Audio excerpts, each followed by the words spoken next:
Meus irmãos, eu estou assustado com muitos jovens e adolescentes e até pregadores da nossa geração, pois a culpa do que vou falar aqui recai muito sobre pastores e pregadores que desprezam o ensino bíblico da palavra de Deus. A palavra pecado é forte, sinistra, séria, mas saiu de cena. Por quê? Ninguém mais peca? Alguém ainda aí acredita em pecado? Temos evitado falar de pecado, pois todos parecem perfeitos e ninguém erra. Se apontar o erro de alguém, ele vai dizer, eu? C.S. Lewis disse certa feita que a barreira que mais encontrava era a falta quase total de algum senso de pecado nos ouvintes. D.A. Carson, em 2001, ele é um estudioso do Novo Testamento, ele afirmou que o aspecto mais frustrante de pregar o evangelho em universidades é o fato de, no geral, os alunos não terem noção de pecado. Irmão, sabem pecar muito bem, mas não sabem o que é pecado. A noção geral de pecado quase desapareceu da sociedade, infelizmente. Esse conceito também tem desaparecido de muitas igrejas. Em muitas pregações, o conceito pecado tem sido trabalhado para não ferir o politicamente correto da sociedade. Pregadores preferem uma linguagem que poupe os ouvintes do impacto dessa palavra pecado. E assim eles usam artifícios retóricos para abrandar o pecado e abençoar o povo. Pode estar até fora dos púlpitos, mas nunca estará fora da Bíblia e nunca estará fora da boca dos pregadores. A gente gosta, pregadores verdadeiros, a gente gosta de condenar os pecados que o mundo comete. Aborto, homossexualismo, assassinato, famosos crimes, né? Do colorinho branco do mundo corporativo. Esses são pecados que a gente condena. Mas os nossos pecados óbvios, orgulho, fofoca, luxúria, amargura, será que a gente não toca mais nesse tipo de assunto? Será que nós já angelicalizamos a gente mesmo? O pecado é uma afronta a Deus. O pecado é uma traição cósmica. O único atributo de Deus elevado a 3 é a sua santidade. Qualquer judeu entende isso, que as 3 repetições na Bíblia dizendo santo, santo e santo, exprime o maior grau possível de santidade. Deus é santo e sua palavra é santa. Pecar é se rebelar contra a sua autoridade soberana, atacar a majestade de Deus. Se alguém comete assassinato, ele quebra a lei de Deus. Mas quando um cristão deixa que as palavras corruptas firam, destruam outra pessoa, esse crente também acabou de transgredir a lei de Deus. Efésios 4:29. Tiago disse que qualquer que guarda toda a lei, mas tropeça em um só, se tornou culpado de todos. Está lá em Tiago capítulo 2. A gente prefere ser culpado de lançar um olhar cobiçoso para uma mulher do que cometer adultério com ela. Mas Jesus disse em Mateus 5 que quem tem esse olhar já cobiçou no coração, já adulterou no coração.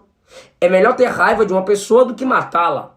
Mas Jesus afirmou que o que mata e aquele que guarda ira contra seu irmão serão ambos de igual modo julgados. Todo pecado é sério, gente, porque ele infringe a lei de Deus. Na internet eu tenho sido quase que diariamente, às vezes, chamado de falso profeta e enganador. Por quê? Porque eu prego às vezes sobre pecado, confissão, arrependimento. Essa geraçãozinha que só estuda livro de ficção, só ouve pregaçãozinha de pregadorzinho almofadinha, laricas, discordam de temas sobre perdão de pecados e dizem que não há mais pecado depois da vinda de Cristo na terra, porque eles nasceram do sêmen de Deus. Eles são deuses na terra. Eles não precisam pedir perdão de pecado porque Jesus já tirou tudo. Peraí, irmão. Na oração modelo, Jesus ensinou que tem que pedir perdão dos pecados. Mateus 6. Atos 2 e 3, Pedro, cheio do Espírito, prega sermões de arrependimento, perdão de pecado para quem se humilha e confessa. Depois da cura do coxo, em Atos 3, Pedro disse que o coxo não tinha sido curado pela santidade de Pedro, mas pelo poder do nome de Jesus. Paulo disse que para cear, o crente tem que se examinar. Tiago disse que aquele que tem pecado ou que está em pecado, confesse o seu pecado para que seja curado e perdoado. Um pastor sempre convidava os irmãos da igreja para terem uma reunião de oração. Ao invés de orarem sobre as necessidades espirituais da igreja, como o pastor desejava, eles, sem exceção, oravam sempre sobre os pecados da sociedade, aborto, homossexualismo, violência. Por fim, o pastor, assombrado com aquela presunção de todos que estavam ali presentes, o pastor encerrou a reunião com aquela oração de Lucas 18:13, ó Deus, tem misericórdia de mim, pecador. Uma oração que Jesus honrou. John Newton foi traficante de escravo, capitão de um navio negreiro que levava africanos para os Estados Unidos. Por motivo de saúde, ele deixou a navegação e passou a ser um oficial. Estudou teologia, se tornou pastor. Mesmo com tudo isso, ele não esquecia a natureza horrorosa do seu pecado como traficante de escravo. Perto de morrer, ele disse a um amigo: minha memória praticamente foi acusada porque eu me lembro de coisas que eu fiz, mas eu sei que eu sou um grande pecador diante de um grande Salvador. Vocês sabem que Paulo foi cúmplice na perseguição contra a igreja, na morte de Estevão. Ele se envolveu pessoalmente nessas perseguições. 1 Timóteo 1,13, ele confessa que na juventude tinha sido blasfemo, pecador e arrogante, mas no mesmo contexto ele afirma: Cristo veio ao mundo para salvar os pecadores, dos quais eu sou o principal. Paulo se considera um grande pecador, reconhecendo o grande Salvador. Só reconhece a necessidade de se ter um grande Salvador, que não esquece que há em si uma grande possibilidade de ser um grande pecador. 1 Coríntios 15, escrito em 55 depois de Cristo, Paulo se classifica como o menor dos apóstolos. Efésios 60 depois de Cristo, no capítulo 3, ele se coloca como o menor dos santos. 1 Timóteo 1,15, Paulo se coloca como o pior dos pecadores. Eles cresceram, se desenvolveram no caráter de Cristo, agindo cada vez mais como santos, queridos. Mas teve um processo que exige maior consciência, maior percepção de seus pecados. A cura dos pecados dessa geração não é frisar a santidade, mas é aumentar a abrangência do evangelho. Agora eu fiz uma postagem esses dias atrás que o pecado também separa Deus de nós. Estão me questionando, querendo me corrigir teologicamente, dizendo: não, pastor, o pecado não separa Deus de nós, separa nós de Deus. Tem que estudar português, né? A prática do pecado, sim, afasta Deus de nós. Deixa eu mostrar. Êxodo 32:33. O que Deus disse? Eu não irei no meio de vocês. Eu vou enviar um anjo por causa do pecado de vocês. Se eu for entre vós, eu mato vocês. Vai ter Moisés, Josué, Arão. Eu não.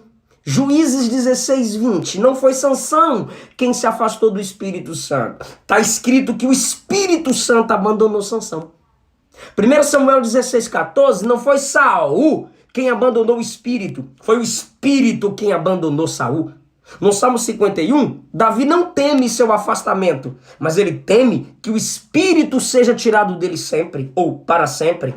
Atos 7:31, Estevão, narrando a história do pecado do povo, da idolatria, diz que Deus se separou, Deus abandonou o povo. Romanos 5, Paulo diz que justificado pela fé temos paz com Deus. Ok, mas no capítulo 6, como é que ele começa dizendo? De modo nenhum permaneceremos no pecado. Por quê? Porque o pecado separa Deus da igreja, separa Deus de nós. Tiago 4:4 diz que a amizade com o mundo é inimizade contra Deus. Ninguém fica perto de inimigo. No versículo 8 está escrito que quem quiser se chegar a Deus, quem quiser que Deus se chegue a ele, que se chegue a Deus reconhecendo os seus pecados e limpando suas mãos.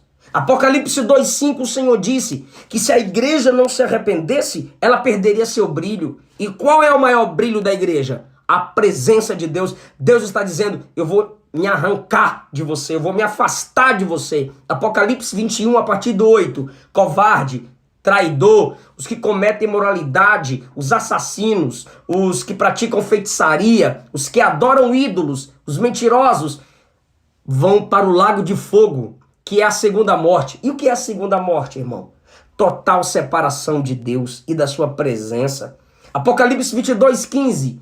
Quem vive na prática do pecado imoral, feitiçaria, assassinato, idolatria, mentira e mais, não viverão na presença de Deus na santa cidade. Não podemos usar o atributo do amor para invalidar o atributo da santidade. Expor um atributo divino em detrimento do outro é infidelidade teológica. Deus é composto em todos os seus atributos. Deus é amor. Mas o único atributo de Deus, como eu já disse e repito, que é elevado a 3, é sua santidade. Isaías 6, santo, santo, santo. A cruz garante o amor, a santidade garante a presença. Quando eu olho para a cruz, eu entendo, Deus me ama. Mas quando eu busco a santidade na dependência do Espírito, na leitura da palavra, eu digo, eu amo Deus. Que Deus tenha misericórdia de nós.